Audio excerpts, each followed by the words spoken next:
Sejam bem-vindos à nova série da Fonte São Paulo. Nós vamos estudar nas próximas semanas o que é que nós podemos aprender com as Escrituras a respeito de famílias. A maioria de nós ou está casado, ou está em momento de preparação ao casamento, na questão do casamento, ou vivendo como filhos de parte dos pais, seja como for. Quando nós falamos de família, nós estamos falando para todos aqueles que, de alguma forma, estão vinculados a um relacionamento que é deveras importante, que é muito importante. Nós falamos sobre famílias, nós gostaríamos de enfatizar, nós gostaríamos de focar uma família que seja centrada na mensagem do Evangelho.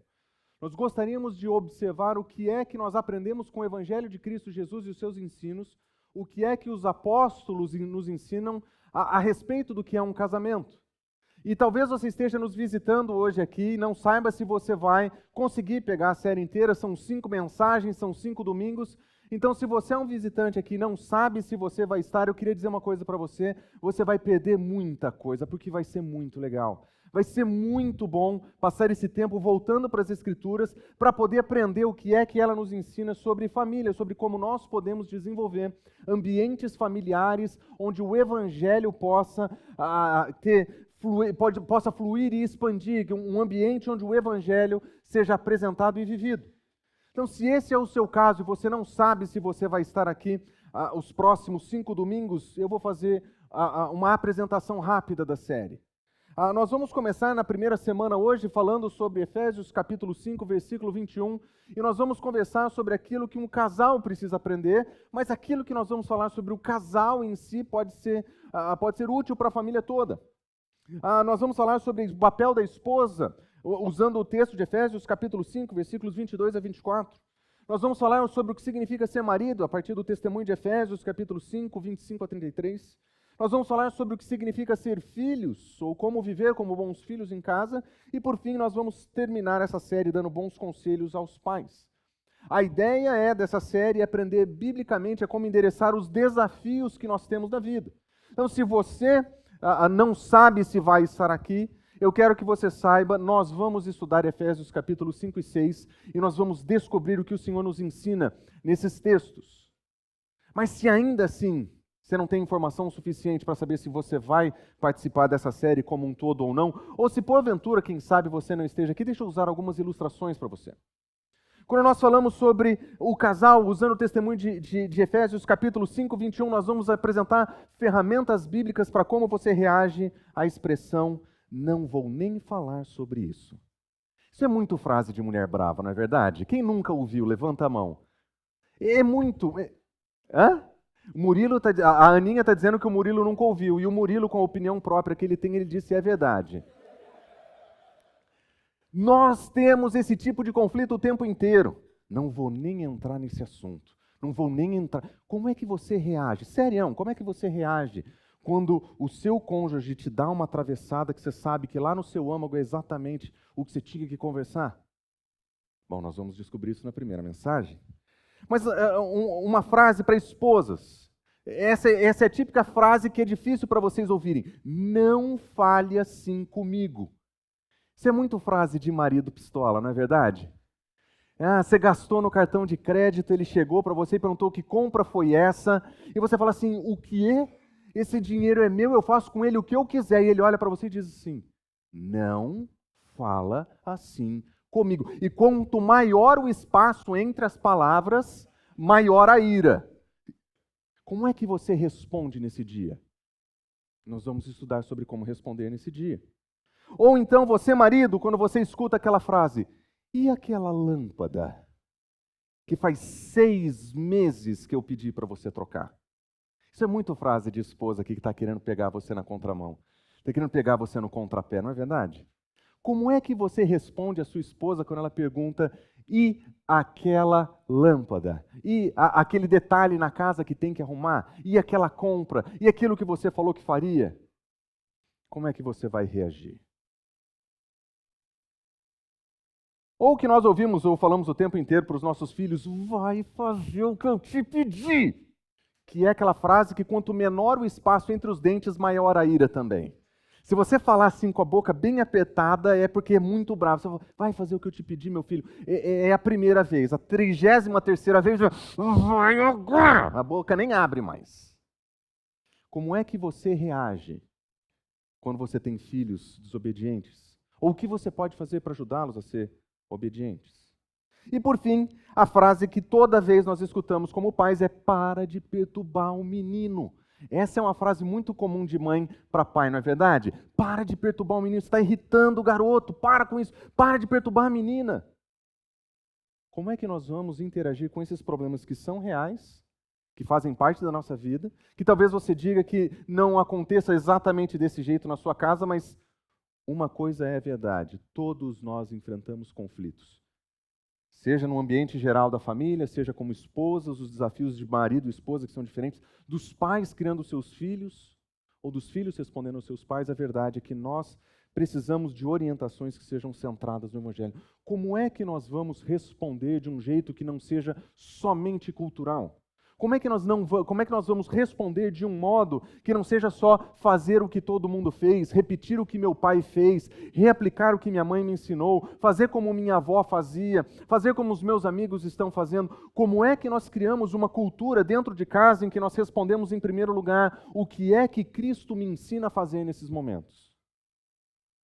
O que é que eu aprendo com Cristo Jesus sobre ser um bom marido, sobre viver como um casal que o agrada, sobre como ser pais que honram a Deus, ou como ser filhos que são obedientes e honram seus pais? Como é que nós vamos viver uma vida em família, marcada e centralizada no Evangelho de Cristo Jesus? Esse é o desafio da nossa série. A nossa série é voltar para as Escrituras e demonstrar como que, de uma maneira muito prática, o Evangelho pode fazer total diferença no modo como nós vivemos as nossas vidas como família. Mas antes de iniciar essa série, eu gostaria de convidar você a orar comigo. Que nesse momento, o desafio de aprender sobre ser pai, marido, sobre ser filho, que esse desafio que nós sabemos que temos, que eles sejam orientados pela verdade do Evangelho. Vamos orar?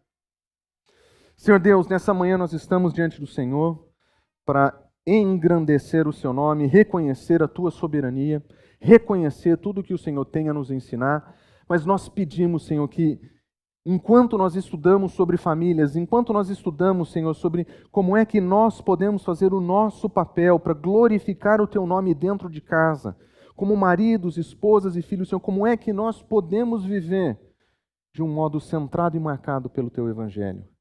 O que é que nós podemos aprender com o Senhor que muda completamente o nosso modo de vida? Senhor, que nessa série nós possamos conectar o nosso coração contigo e realinhar, Senhor, até mesmo a nossa prática de acordo com a Tua palavra e de acordo com a Tua vontade. Senhor, nós oramos em nome de Jesus.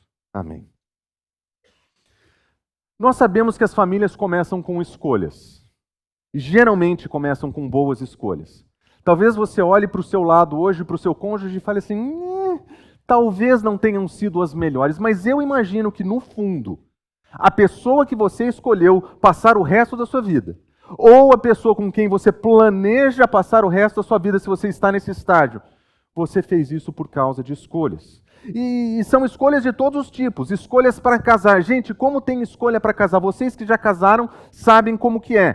Para vocês que estão perto de casar, vocês sabem o trabalho que dá. Tem que escolher o louvor, a decoração do lugar, o local, tem que a iluminação, as flores. É muita decisão para tomar, mas nenhuma mais controvertida que o dos convidados, fala a verdade. Quem que a gente vai chamar para a nossa festa? Você quer um tempo de celebração. E sua sogra também, mas ela acredita que o João, o primo de terceiro grau do seu avô Olavo, é muito importante nesse dia. Ele e todos os 88 primos que eles têm. E você tem dinheiro malemar para pagar o seu jantar, o da sua esposa e das famílias próximas. Mas, como é que nós vamos fazer com vovó? Como é que nós vamos fazer com os tios, os amigos, aquelas pessoas que andaram quando você era criança? Sabe aquele tio que te ensinou a andar de bicicleta e você nunca mais viu na vida? Então ele está doido para vir no seu casamento. São escolhas o tempo inteiro. E parece que algumas dessas escolhas elas vão complicando o processo. Por exemplo, que tipo de casamento que regime você vai ter? E a maioria de nós aceita que é o regime semiaberto, não é isso? A gente pode, às vezes, sair de casa. Melhorei, vai, Murilo. Obrigado. Mas onde você vai passar a lua de mel depois do casamento? Que tormento achar esse lugar, não é verdade? Era para ser um dia tão feliz, né? Era para ser um dia tranquilo, mas quanta gente passa em ambiente de conflito para resolver essas coisas? Mas não tem só as escolhas para casar. Tem as escolhas para casa. Nossa, como dá trabalho escolher coisa para casa. Mobília para casa, a cor da mobília da casa, o tipo dos eletrodomésticos, a cor dos eletrodomésticos. E eu sei o quão importante é acertar a cor dos eletrodomésticos, porque eu errei recentemente. E eu tenho que conviver com um filtro que não combina com a geladeira. É desesperador quando isso acontece. Você entra na cozinha e as coisas não, na palavra mais antiga, não ornam. Você coloca água no filtro com desgosto. Você quase abre a geladeira para pegar água para não ter que olhar para o filtro. Era tudo prata, bonitinho. O filtro é azul. Nem é parecido, não dá nem para disfarçar. Eu estou numa fase que eu estou quase pedindo para alguém fazer aquelas cobertinhas de tricô para colocar em cima do filtro para ver se disfarça a vergonha. Mas o estilo da casa, a quantidade de móveis, a organização das coisas, tudo isso dá trabalho. Imagina você casar com alguém que gosta de organizar as coisas por ordem alfabética. Organizar talher por ordem alfabética. Imagina o trabalho que não dá fazer isso. Tem as escolhas para casar, tem as escolhas para casa, mas também tem as escolhas do casal. E quando as decisões mais superficiais vão acabando, nós vamos percebendo que na medida que o casamento vai funcionando, vai passando o seu tempo, e isso só no comecinho, nós vamos percebendo que as decisões que o casal vai fazer, elas são muito importantes. E nós percebemos que nós fazemos escolhas que nós não deveríamos fazer. Nós podemos ter conflito com onde casar, quem convidar. Dá um problema para algumas pessoas, um problemão. Mas onde coloca a toalha molhada depois do banho? O que faz com a roupa suja? Ou melhor, o que é roupa suja? Porque a definição de roupa suja não é tão específica assim. Nós homens temos 3 definições de roupa e as mulheres não entendem isso. Nós temos a definição da roupa limpa, e é aquela que fica no armário. Nós temos a roupa que está quase limpa e quase suja, que é aquela que não vai para o armário e também não vai para o cesto de roupa suja. Ela fica no limbo entre esses dois. E nós temos a roupa suja, que é aquela roupa que de fato precisa lavar.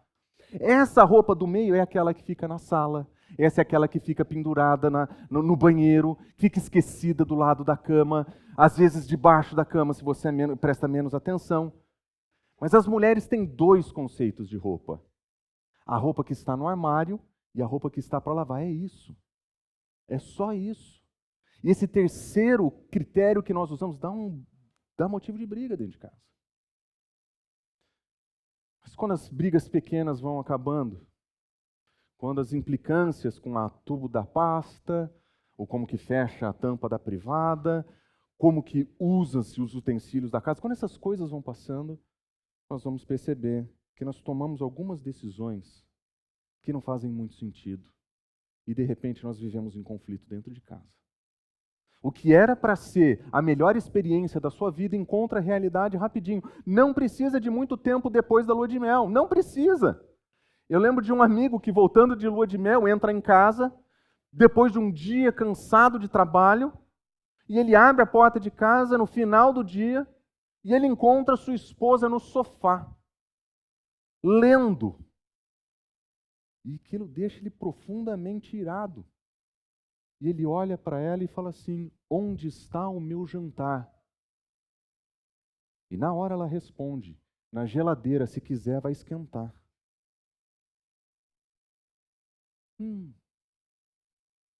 O tom que o marido usou para falar voltou no tom que a esposa falou, e ali nasceu um conflito. Quem cuida do jantar no fim do dia? Quem que vai ser responsável pela estrutura da casa e por coordenar a casa? Você quer que eu seja sua empregada, é isso? Você quer que eu seja a sua cozinheira, é isso? É isso que eu sou para você? Provedora de comida? Conflito. O marido chega em casa e fala assim, eu não presto nem para isso? Você não pode demonstrar seu amor nem com comida, é isso? É esse o tipo de relacionamento que a gente vai criar? Conflito. Mas nós não temos somente conflito, nós temos um outro problema que é muito mais perigoso, que anda muito mais debaixo da superfície do casamento, que nós chamamos de comparação. Como isso é prejudicial para os casamentos e como isso é presente nos nossos casamentos. Como nós competimos um com o outro. Cuidei de um casal que tinha problemas financeiros uma vez. E eles tinham uma regra não dividida, que dizia o seguinte, assim, não estava escrito em nenhum lugar. Mas a prática da família era assim. Se ele comprar alguma coisa, eu compro alguma coisa. Se ela comprar alguma coisa, eu compro uma coisa. Se for caro, eu compro caro. Se for caro, eu compro mais caro. Não tinha como controlar as finanças de um casal que compete gasto de dinheiro. Mas não é só o gasto do dinheiro, é como gasta o dinheiro. Você gastou com futebol, eu posso comprar uma bolsa.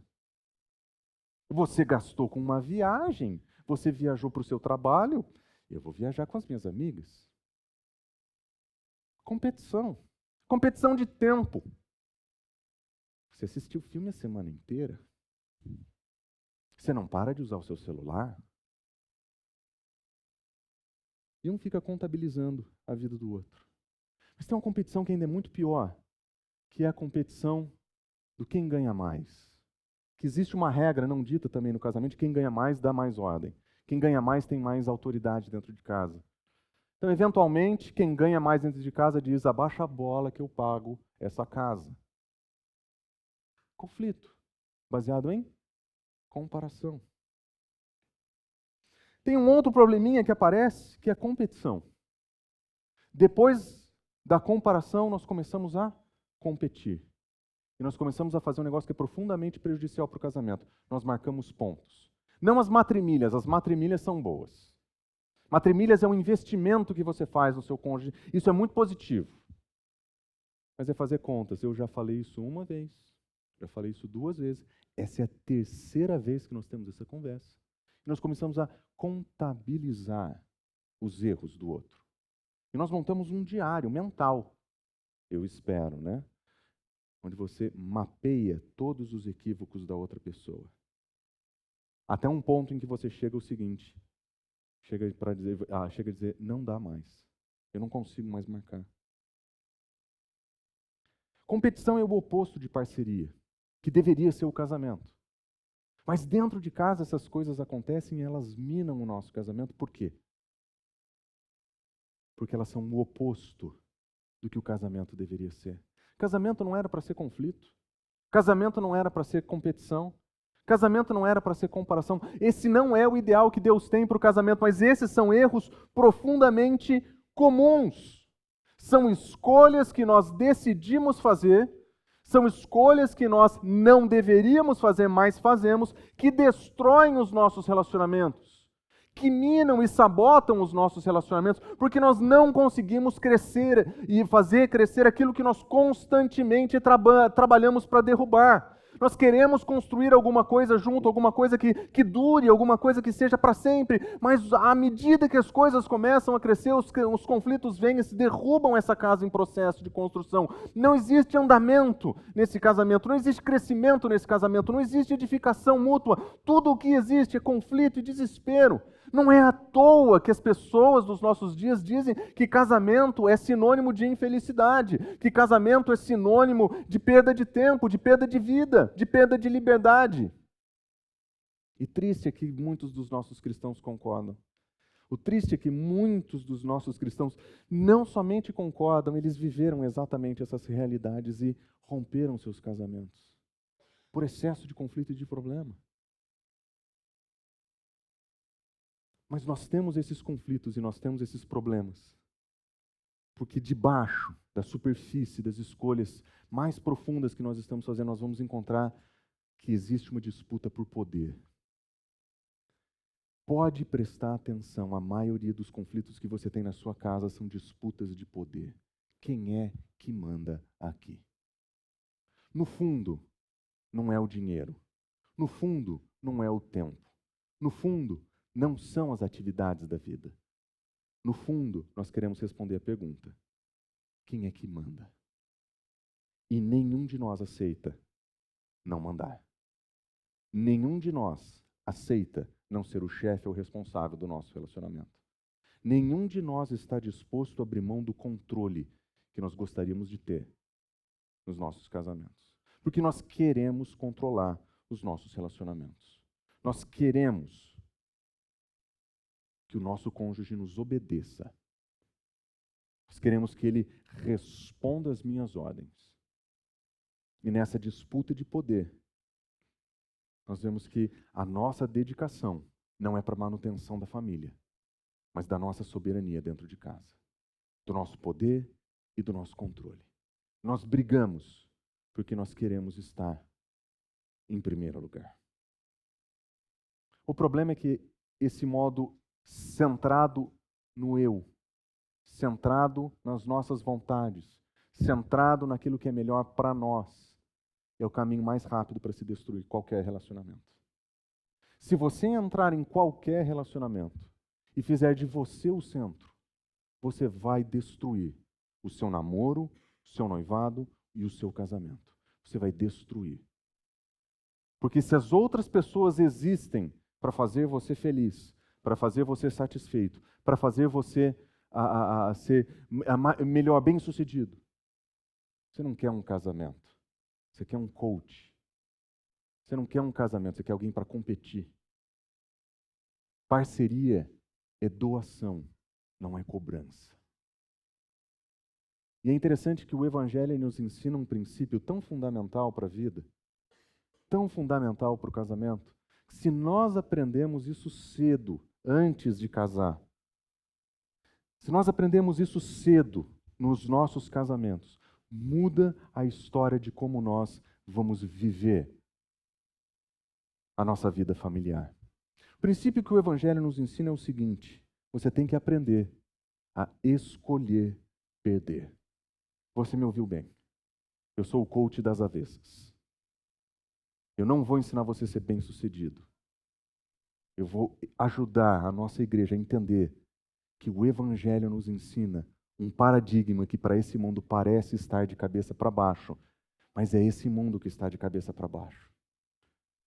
O Evangelho nos ensina que no ambiente familiar, o que nós precisamos fazer é aprender a perder. E melhor, escolher perder.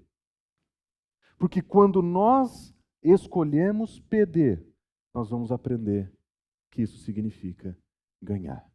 Porque quando você escolhe perder, você abriu mão de competir. Não tem mais competição no seu casamento. Quando você escolhe perder, não tem mais comparação no seu casamento, porque você já perdeu. Quando você escolhe perder, não tem conflito, porque você não quer promover o conflito. Você quer ser um seguidor de Cristo Jesus que conhece a paz. E alguém que conhece a paz tem que ser pacificador. Então você não está a fim de ganhar o argumento, você não está a fim de ganhar a briga, você está a fim de perder. Escolher perder é uma das decisões mais importantes para o sucesso da perspectiva de Deus do seu casamento. Vários dos seus conflitos, os nossos conflitos, são disputas de poder, porque nós queremos ser o primeiro, nós queremos estar à frente, nós queremos ser maiores, mais importantes, e nada disso tem a ver com o Evangelho de Cristo Jesus.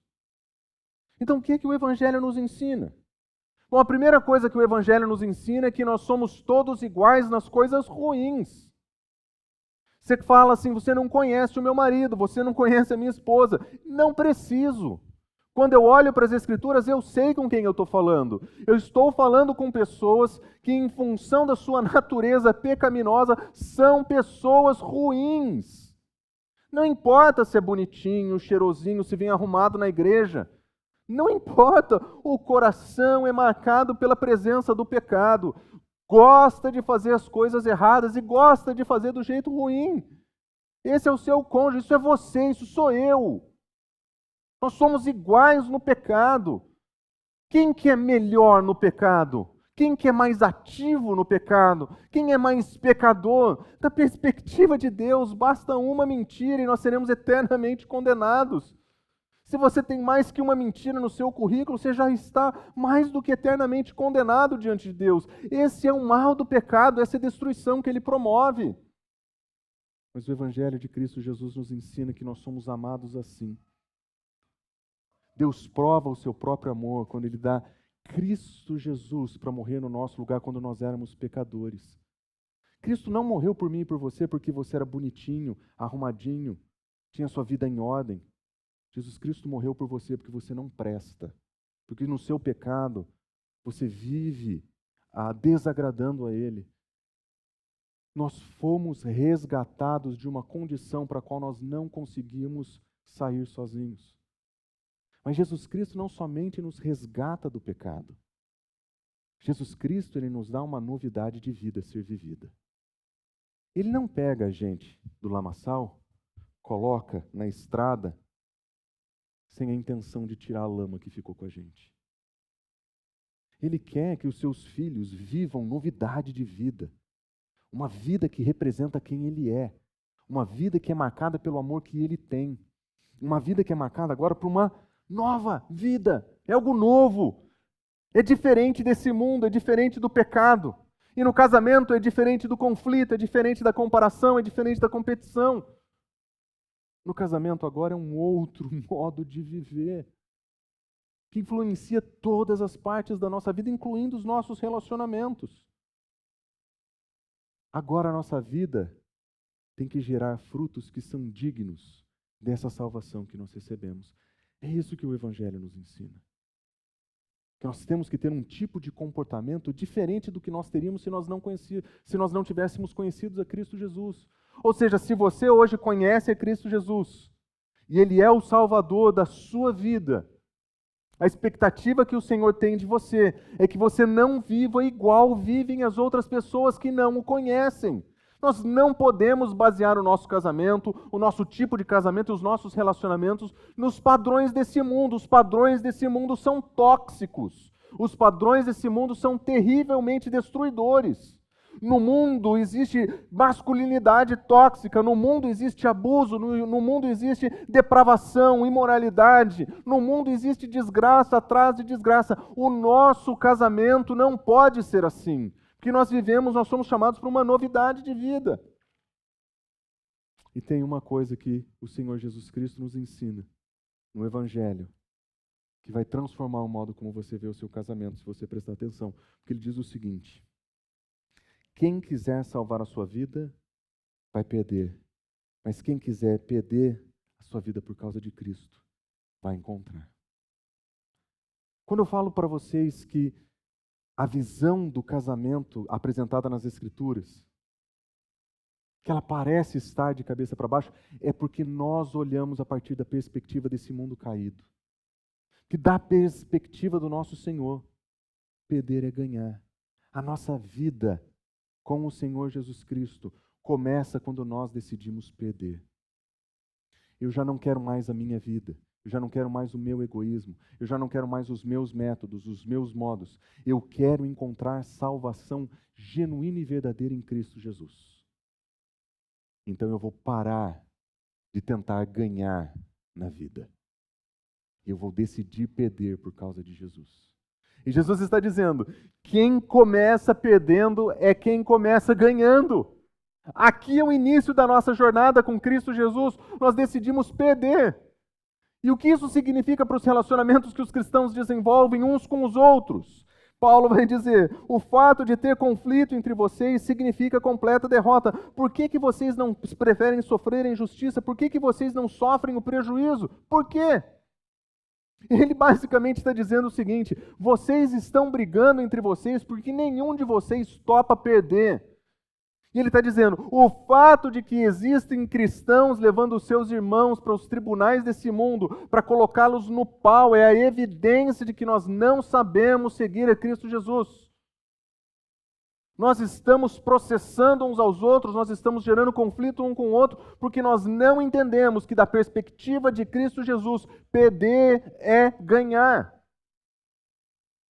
é melhor perder um litígio contra um irmão do que ganhar e envergonhar o Evangelho. Você está entendendo isso?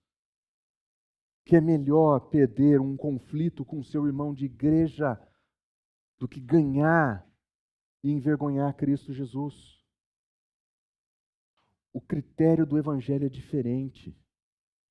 E se funciona para a nossa salvação esse critério, se funciona para as nossas relações humanas, certamente deve funcionar para o modo como nós nos relacionamos. Jesus Cristo, quando ele ensina sobre poder, ele diz o seguinte: vocês sabem que os governantes das nações eles dominam, e pessoas importantes eles exercem poder sobre elas, mas entre vocês não vai ser assim. Os relacionamentos cristãos não são marcados por disputa de poder. Você está entendendo isso? Ele está dizendo que as estruturas da igreja não podem ser marcadas por estruturas de poder e de domínio. Você está entendendo isso? Que o convívio da comunidade não é baseado em quantidade de poder, que não é baseado em quantidade de domínio. Quando Jesus Cristo ensina sobre o verdadeiro modo de se exercer a autoridade, ele continua dizendo, ao contrário, quem quiser ser importante vai ter que ser servo. E quem quiser ser o primeiro vai ter que ser escravo. De cabeça para baixo em relação a esse mundo. É o contrário do que nós aprendemos. Mas o que o Evangelho está nos ensinando com clareza, que perder é ganhar. Vale para a sua salvação em Cristo Jesus. Perder a sua vida é ganhar a salvação. Vale para o relacionamento com seus irmãos. Perder nos conflitos é ganhar o seu irmão. É muito mais importante. E poder, abre mão. Para que nós estamos ainda brigando por causa de poder? Nós não precisamos de domínio dentro de casa. Nós não precisamos de competição, comparação e conflito dentro de casa. Porque o Evangelho nos ensina que nós precisamos aprender a perder. Então, qual é a alternativa que nós vamos observar aqui? A alternativa é o exemplo de Cristo Jesus. Ele mesmo diz, o Filho do Homem não veio para ser servido, mas para servir e dar sua vida em resgate de muitos. Esse é o princípio que tem que nortear as nossas vidas, porque se nós somos seguidores de Cristo Jesus, nós temos que viver do modo como Ele viveu. Ele deu o exemplo para a gente seguir, Ele deu os parâmetros para a gente usar, Ele deu os princípios para a gente usar. E Ele demonstrou que Ele é o primeiro, Ele é o mais importante, Ele é o cabeça da igreja. Quando? Quando Ele se dá a morrer por sua igreja. Quando Ele se entrega como um sacrifício para nos salvar. Jesus Cristo mostra que poder não é exercício de soberania. Poder é manifesto a partir da nossa doação, da nossa entrega. Jesus Cristo perdeu a vida dele para que nós pudéssemos ganhar a vida de verdade. Porque esse princípio do Evangelho nós encontramos em todos os lugares. Perder aquilo que mais importa para você pode ser ganhar o seu cônjuge, a sua esposa, o seu marido. Às vezes, abrir mão daquilo que você mais gosta, daquilo que você mais quer, é o primeiro passo para ganhar o seu cônjuge. Então, qual é a alternativa? Qual é a alternativa que nós encontramos nas Escrituras, então? Qual que é esse modo que deveríamos usar para o casamento funcionar? Paulo resume tudo em uma frase, quando ele diz: sujeitem-se uns aos outros por temor a Cristo. Efésios capítulo 5, versículo 21. O apóstolo Paulo, ele coloca em uma sentença o que é que significa ter uma família centrada no Evangelho. É uma família onde um se sujeita ao outro. Não onde um domina o outro. Não onde um ganha. Não onde tem um preferido, um especial e o resto da família. Não é uma pessoa que vai se sujeitar e a outra vai mandar. Não. O princípio apresentado por apóstolo Paulo, por respeito, reverência e temor ao Senhor, vocês vão se sujeitar uns aos outros. Sujeição não é subserviência. Não é se fazer de capacho para ninguém. Isso não é a submissão, não é sujeição. Sujeição ou submissão não é decidir ser atropelado. Eu vou decidir abrir mão de tudo para que o meu marido ou a minha esposa possa fazer o que ela quiser. Não é isso que a Escritura está falando. Não é viver debaixo de abuso. Não é aceitar o comportamento abusivo de ninguém. Existem mulheres que são verbalmente abusivas dentro de casa e que reagem de maneira abusiva quando falam. Você não pode fazer isso, você não vai fazer aquilo, como se fosse mãe do marido. Mas existem maridos que manipulam suas esposas, que exercem domínio sobre suas esposas. E eles exercem poder como se eles fossem autoridade dentro de casa. Não é disso que as Escrituras estão falando, é o oposto. Submissão mútua é o entregar das armas. Eu sei que você tem suas armas, eu sei que você tem sua capacidade de argumentar, eu sei que você tem a sua capacidade de brigar, eu sei que você consegue convencer com as suas palavras, eu sei que você pode fazer greve de algumas coisas para conseguir o que você quer. Sujeição é entregar as armas. Sujeição é cessar fogo. É no que depender de mim eu vou ter paz com todas as pessoas. É decidir não brigar mais por poder. É escolher abandonar a competição. E no que depender de você, não criar conflito. É isso que é sujeição. Mas qual é a beleza desse ensino de Paulo, então? É que ele diz que tem que ser dos dois ao mesmo tempo. Ele diz, sujeitem-se uns aos outros. Esposas vão se sujeitar aos seus maridos. Maridos às suas esposas. Pais aos seus filhos. Escravos aos seus donos. Os donos aos seus escravos. O princípio que coordena as relações que Paulo ensina é uma sujeição mútua. Mas aí ninguém manda em casa. Se for desse jeito, quem é que vai decidir? Quem é que vai resolver? O casal. O casal vai resolver. Mas quem é a autoridade da casa? O Senhor. O Senhor é a autoridade da casa. E porque nós respeitamos o Senhor em casa, nós nos sujeitamos uns aos outros. Mas quem que é o dono dessa família? É o Senhor. Foi Ele que comprou você. Foi Ele que comprou o seu cônjuge. É Ele que quer produzir na sua vida as transformações que Ele precisa fazer. É Ele que é o nosso proprietário. É para Ele que nós prestamos conta.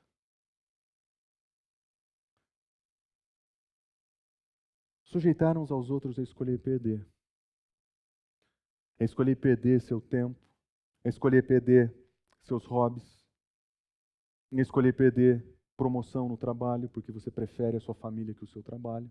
É escolher fazer menos dinheiro. Escolher perder, para que a família possa prosperar. Esse é um princípio comum na nossa casa. Na nossa casa nós temos o hábito de fazer isso. A Gabriela, vocês conhecem, ela é fã de corrida. Tem algumas coisas que ganham da corrida na escala de valores da Gabriela. E acima da corrida, somente o Guga. Guga é o nosso cachorro, o nosso pug. E o Guga, corrida, crianças, casa, marido. Mais ou menos assim.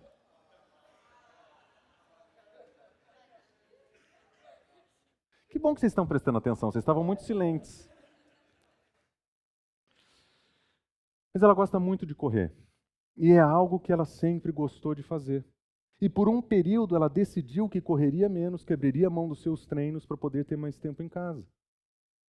E ela escolheu fazer isso porque ela entendia que era mais importante ter tempo com as crianças do que ter tempo treinando sozinha.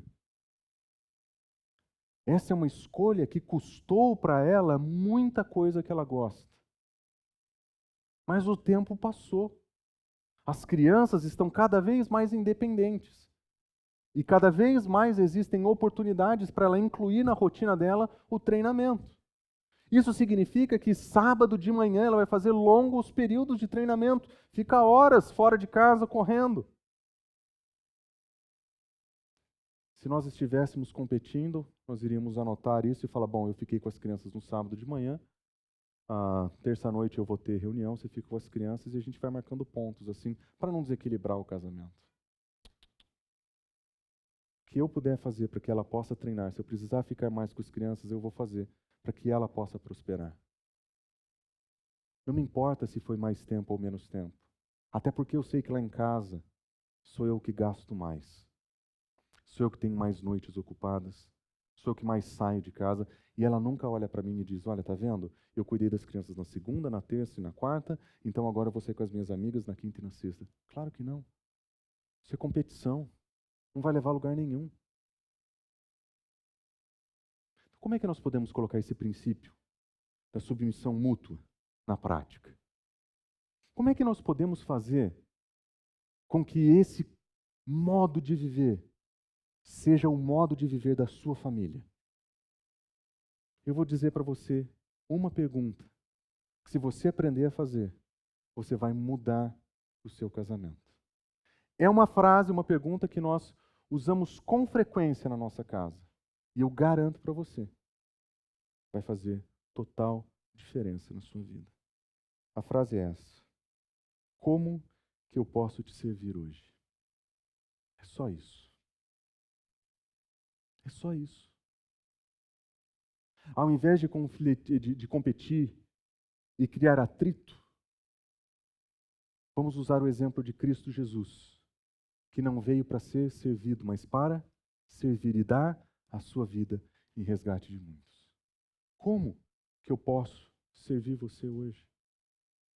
Lá em casa, quando eu estou muito atribulado, tem muita coisa acontecendo, tem muitas atividades para eu resolver, a pergunta que a Gabriela me faz é: como é que eu posso servir você para aliviar o teu peso e a tua carga? E o inverso é verdadeiro. Quando ela está sobrecarregada, o que eu posso fazer para servir você, para aliviar a sua carga? Essa pergunta muda a dinâmica de poder dentro da casa. Que aí já não é mais o que você vai fazer por mim para que eu me sinta bem. É o que eu vou fazer por você para que você prospere. Muda a ordem da casa, muda o modo de pensar da casa. Mas esse é o modo de pensar do Evangelho, que é mais preocupado com o outro do que consigo mesmo. A mentalidade do mundo é a mentalidade egoísta, do eu. O que você vai fazer para mim, o que você vai oferecer para mim, o que eu quero que você faça. Essa mentalidade do Evangelho é o que eu vou fazer por você. O que é que eu vou fazer? Como é que eu posso fazer isso? Se você quiser desenvolver em outras perguntas, pense em fazer a seguinte pergunta: onde é que eu posso melhorar? Tem alguma coisa que eu posso fazer para melhorar? Preciso pedir perdão por alguma coisa? O que eu estou devendo para você? Isso é viver submissão mútua dentro de casa. Um perguntando para o outro, um auxiliando o outro. Isso é parceria. Isso é companheirismo. Isso é família da perspectiva do Evangelho. E esse princípio vale para maridos, vale para esposas e vale para filhos. Filhos podem fazer exatamente a mesma coisa dentro de casa e revolucionar o funcionamento dentro de casa. Pensa nessa ideia, Daniel. Imagina, só uma dica para você. Escuta essa dica. Essa dica vai alterar a tua vida. Você vai ganhar muitos pontos com a sua mãe. Imagina que sua mãe está dando uma festa. Tem um monte de gente na sua casa, tipo sexta-feira. Uma sexta-feira qualquer. E seus amigos estão jogando videogame, os amigos do seu pai estão conversando, está todo mundo ali em volta da mesa. E você chega para sua mãe e diz assim: mãe, como é que eu posso te servir? Você quer que eu lave a louça? Nossa, tem mãe chorando já. Meu Deus, é isso que eu queria. Uma pergunta. Muda a dinâmica da casa. Muda a dinâmica da casa. E Daniel, guarda essa ideia. Faz isso quando a casa estiver cheia. Porque os amigos da sua mãe vão ficar com uma inveja. Mas uma inveja. Como que você faz isso com esse menino? Como que você ensina esse garoto? De onde ele tirou essa incrível ideia de que ele faz parte da família e pode ajudar também? São coisas simples que nós podemos fazer para colocar em prática. Mas a grande pergunta é: por que nós não fazemos isso? Por que nós não fazemos essa pergunta? No fundo, no fundo, no fundo, nós não fazemos essa pergunta porque nós temos medo. Não é verdade?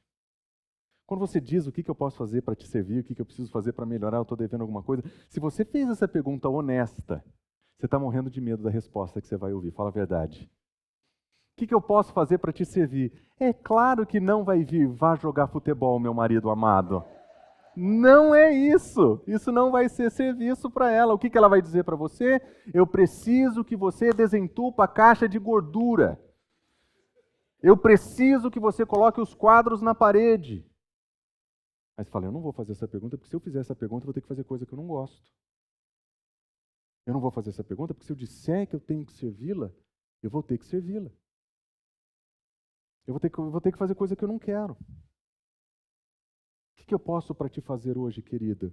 Estou precisando de uma bolsa. vamos combinar que até a lâmpada eu estava indo com alegria. Na bolsa já foi mais difícil, até porque seria a 42ª, né, querida? Nós temos medo de fazer essa pergunta porque nós temos medo de ser atropelados. Num ambiente onde não existe segurança, onde não existe parceria e amizade, existe um desequilíbrio de poder e briga de poder dentro de casa, nós não fazemos essa pergunta porque nós temos medo de ser atropelado, de ser esquecido dentro de casa, de ser subjulgado. Alguém que só serve para servir, para mais nada. Mas não é isso que Paulo está ensinando. Paulo está dizendo que tem que ser submissão mútua.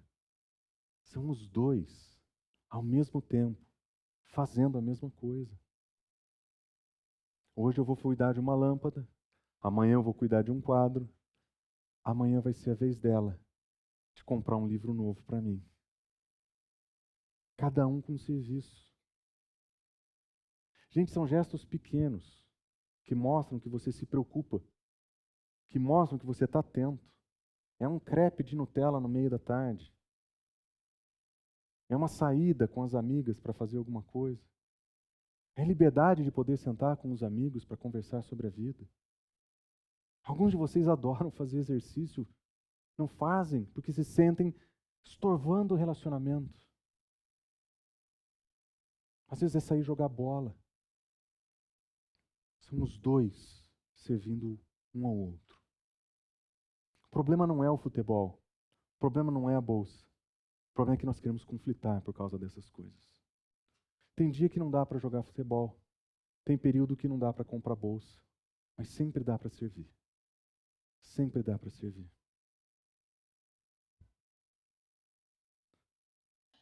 Mas por quê? Por quê que nós temos tanto medo de servir? Infelizmente a resposta é muito dura e eu não tenho como dar a resposta para essa pergunta sem ser um pouco enfático.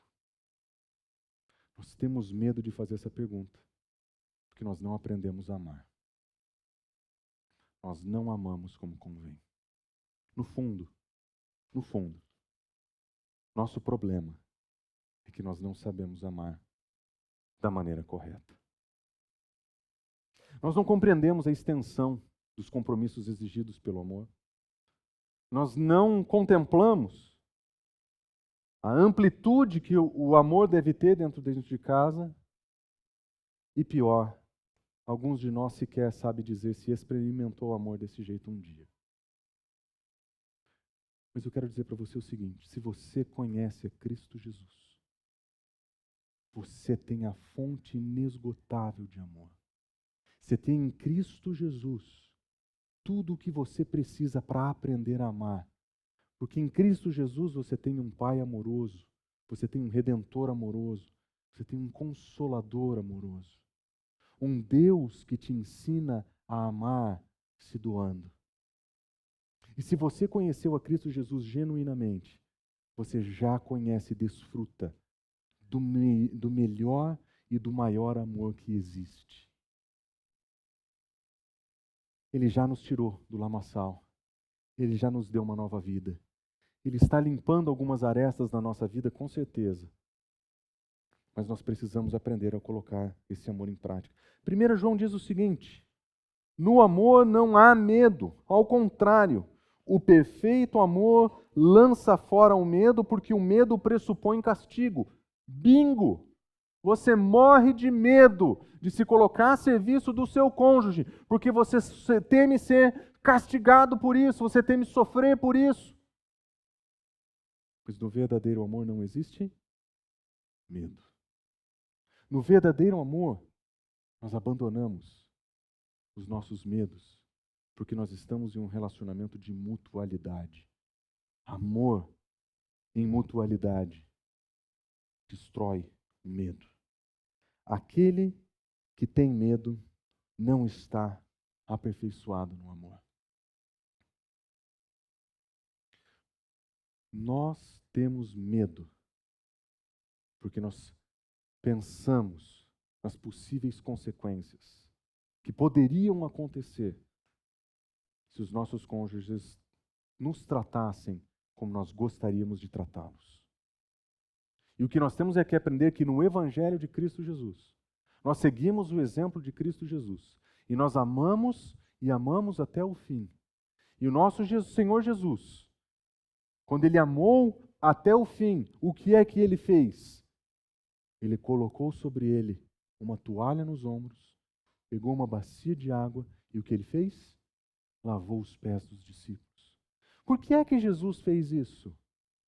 Porque Ele ensinou para os seus discípulos que amor se manifesta servindo. Ele amou os seus até o fim. Por isso, se você tem medo de viver a submissão mútua no seu casamento, sujeição mútua no seu casamento, se você tem medo de fazer essa pergunta, é porque no seu coração a verdade do Evangelho não brilhou com a luz que tinha que brilhar. Talvez você não conheça Cristo Jesus.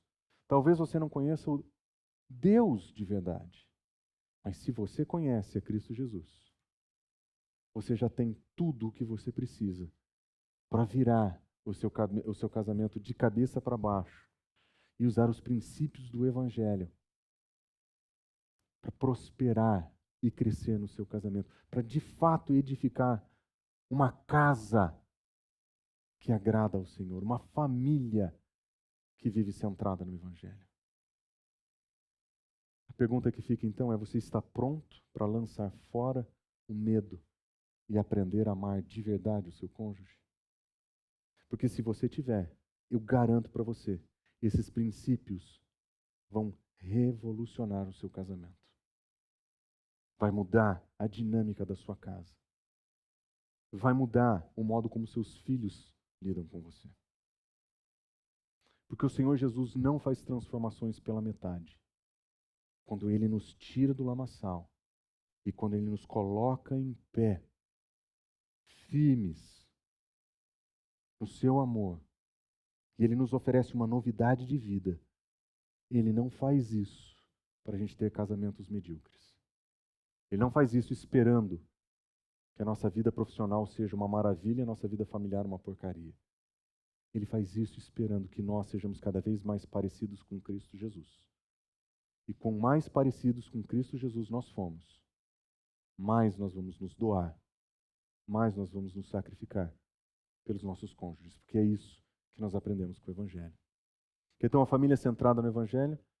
Eu sinto te dizer, começa com você. Começa com você. Quem vai dar o primeiro passo? Porque agora essa é a escolha que nós precisamos fazer. E eu gostaria de dizer para você que a melhor escolha que você pode fazer é escolher perder nos termos do Evangelho. Vamos orar?